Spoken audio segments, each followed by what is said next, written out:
Hello. So here I am at Therigatha, and I've got Vajratara here with me as well. And this is my offering as part of the Great Gathering.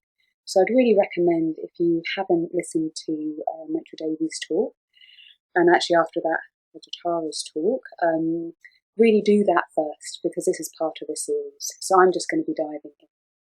So you'll probably need that introduction. So I'm going to start with some verses of Bhadda's journey, and I'll say a bit about Bhadda in a bit. And this is a translation from Susan Murcott. I cut my hair and wore the dust, and I wandered in one row, finding fault where there was none, and finding no fault where there was. I saw the pure Buddha with his monks. I bent my knees, paid homage, pressed my palms together. We were face to face. Come, Bhadda, he said. That was my ordination. So these verses, and there are longer versions of them as well. So these verses describe a journey. So really do look it up if you'd like to. So the verses start with her treading the path as a jade. So she says, with hair cut, wearing dust, and wandering in one row. And that's what that points to. And these verses are a recollection of her journey many years previously. And there seem to be two versions of her going forth into the spiritual life.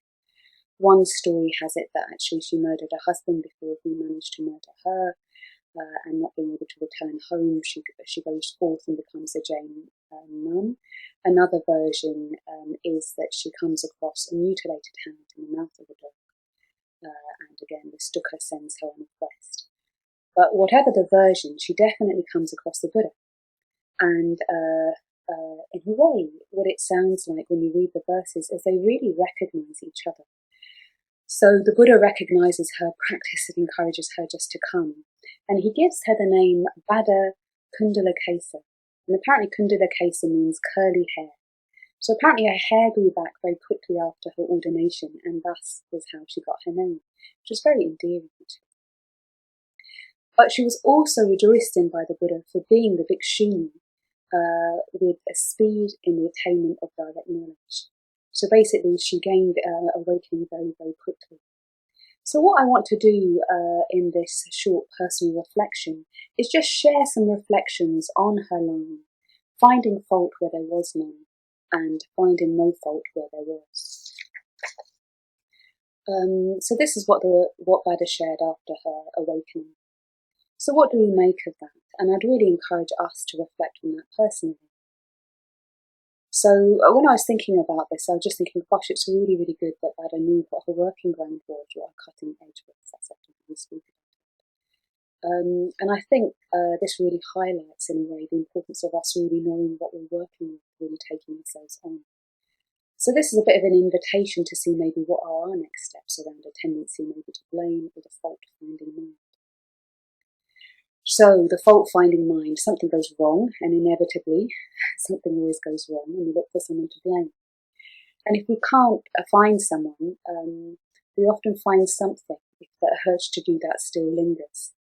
So I don't know about you, but I've seen this most clearly on solitary retreats, where actually irritations arisen, but there's no one there to kind of for it to hook onto. So obviously awareness helps, and it can be quite sobering. It can be quite sobering to see our tendencies. So for myself, I've had a real fear of blame and a tendency or a habit towards self-blame. And I've had a recent bereavement and at times difficult memories of my relationship with a family member came to mind, and some of the struggles surfaced. And what I noticed was a familiar tone of aversion, painful, Vedana, arose, and just a storyline of really wishing that I'd been different. So it might be quite obvious, but when you look into it, this fault-finding mind or this tendency to blame is really given energy by trying to avoid something painful in one's heart or mind, something that we'd rather not see. So I don't know, in this pandemic that we're all in, actually, some scars seem to have arisen. And one of mine is, and in relation to what I just described, is an old kind of storyline that somehow I'm responsible for everything. in a way that, I could have prevented. I could even prevent death, which is highly unlikely. So what I've realised, obviously in any grieving process, it's very natural to have regret, but it's been really important for me to not cultivate self-hatred in the form of fault-finding. So noticing when I go into old stories of somehow me being in control, particularly in relation to those memories. And when I don't catch it, when there isn't enough awareness, actually it's very, very painful. And what I've been reflecting on is when I kind of get caught in that, the stories of that momentum of blame kind of discounts and misses a much bigger picture of love and delight and other aspects of my relationship, which really came to the fore before, she passed away. So I've been describing an inner journey of self-blame, which sort of deepens the grooves, deepens the habits of over-responsibility and guilt, even self-hatred. But obviously, inner blame and outer blame are two sides of the same coin. So our pain and our frustration also can tend to go outwards. So both of these are habits. So I don't know if you've come across, but I came across a Zen precept. So that one of the seventh Zen precept says, don't elevate oneself and blame others. So I've been describing that inner blame of sort of falling down a hole. But what we can do is elevate ourselves in a way by blaming others. So what does this mean? What does it mean to elevate oneself? So being engaged in better or worse, right or wrong, can kind of set up a bit of a hierarchy in which we can end up placing ourselves, unsurprisingly, on top. So one example of this self-elevation is getting caught in the role of victim. So this is not to take away from responsibility. This is not saying that there's no way of discerning what is helpful or unhelpful, skillful or unskillful. But what I'm trying to point towards or talk about is this tendency towards a fault-finding mind to project blame outwardly. So when this happens, we can get really caught in an identity of a victim, stuck in blaming someone else. And surprisingly, this is actually a subtle form of elevation, because the view of the storyline is, I'm not responsible, you are. This results in us, not experiencing much freedom or finding it quite hard to really take initiative.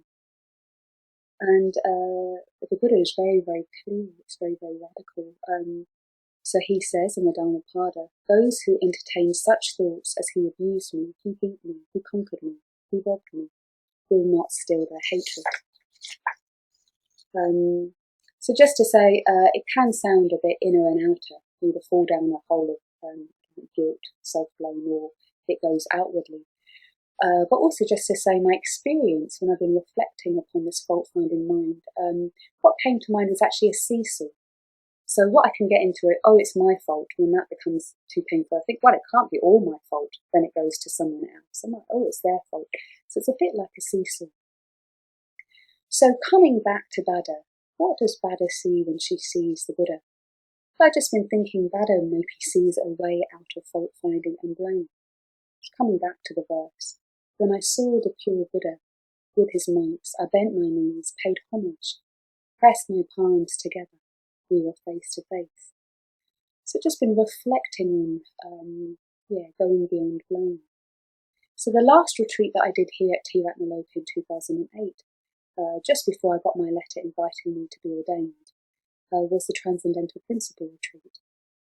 I was in Dharmacharinis group, and it was almost like, when you hear something for the first time. So I sort of woke up to the fact that enlightenment, awakening, is woven into the way things are. So the Buddha teaches that everything arises in dependence on conditions. And there's a lovely quote actually from the survey from Bhadda, which says, a law whose operation is as the heartbeat of Buddhism. The law that when conditions for the production of a phenomenon, from the falling of a leaf to the birth of a Buddha are present, the effects will inevitably follow. So Bhadda sees the Buddha and she describes him as pure. Another translation says spotless. Another version is stainless. So this spotless, this stainless, I really saw that in relation to karma. So trying to see things as they really are, we really need to take on the law of karma. So simply put, karma means actions have consequences. And you might be aware, so karma means actions, and karma has two aspects to it. So volitional or intentional actions of body, speech and mind, and also vipaka elements, so past experiences, the effects come into the present moment. So our karma vipaka, the effects of past actions that arise, we can't change, but how we respond to them in the present is how we create fresh karma. And obviously that can either be skillful, helpful, or unskillful, completely unhelpful. So going back to what I started with, the example of self-blame, an easy mistake to make is to think that the unpleasant feeling tones, or the thought that pops up that's very, very critical, it's your fault, or if I was really practicing, that wouldn't have happened. What we can end up thinking is that it's those feelings or those thoughts that shouldn't be happening. But actually they arise because of previous conditioning, they arise because I've got a habit of self-blame. So the real working ground, the real freedom, is seeing them arise. So is catching the vipaka-like nature, the conditioned nature coming into the present moment, rather than getting into fresh karma by deepening the grooves of self-loathing, and then not realizing that that is the issue. So we often talk about the gap, and the gap really is this ethical sensitivity. So thinking about karma, I don't know where I got this from, but this image came to mind of this key ring with a key on it. So it's a bit like with a key ring, it just goes round and round. So we go round and round our habitual grooves. But what we're trying to do with our practice, to really taking on ethical practice, is that there is a gap, so we can get that key off that key ring.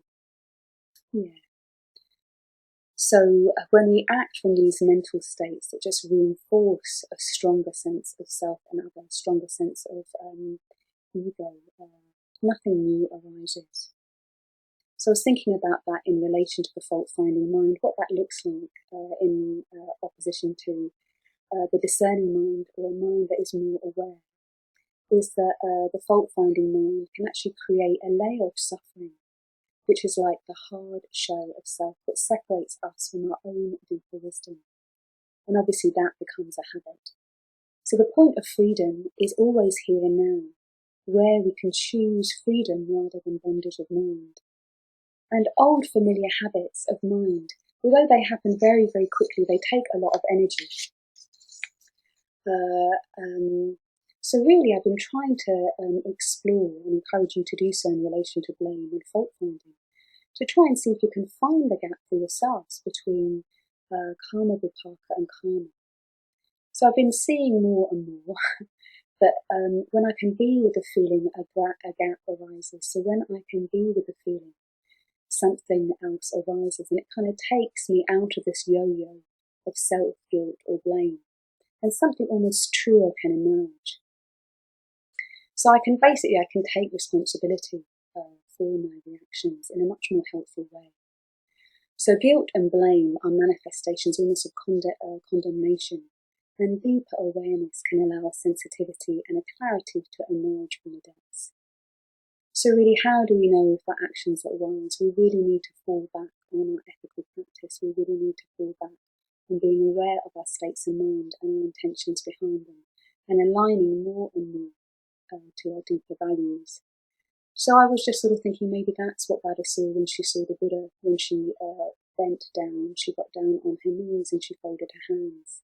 The way out of this fault-finding mind is ethical sensitivity, and this ethical sensitivity is love.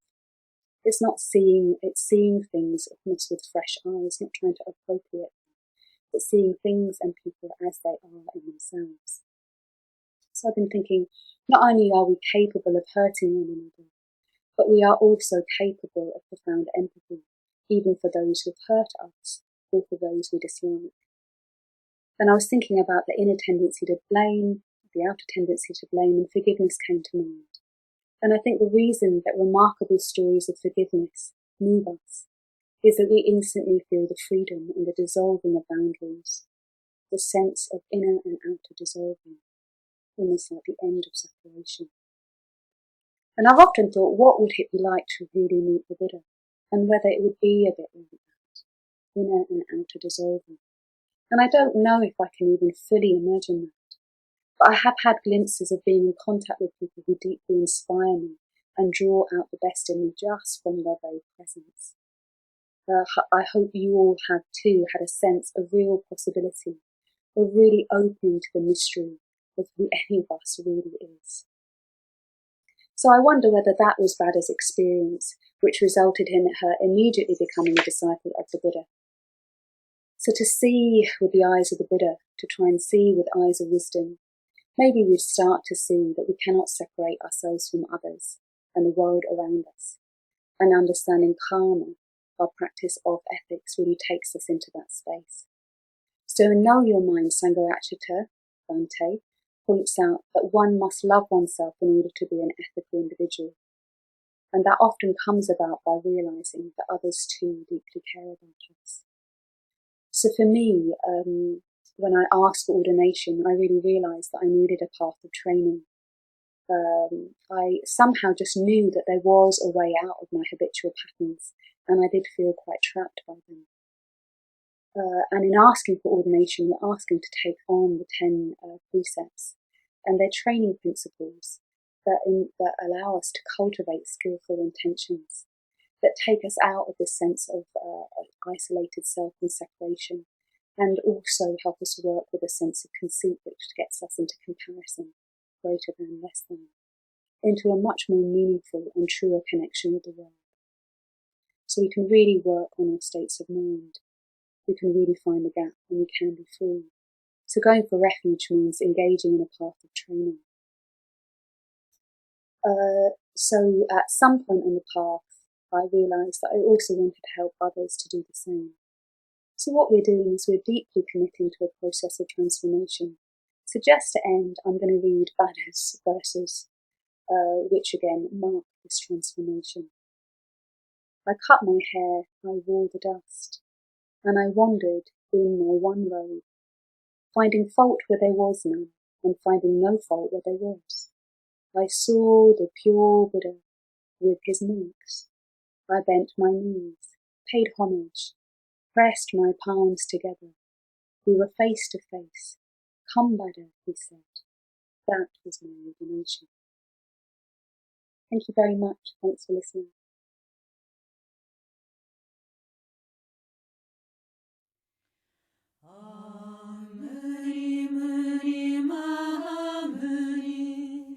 Shakyamuni Swaha Om Muni Muni Mahamuni Shakyamuni Swaha Om Muni Muni Mahamuni Shakyamuni Swaha Om Muni Muni Mahamuni Shakyamuni Swaha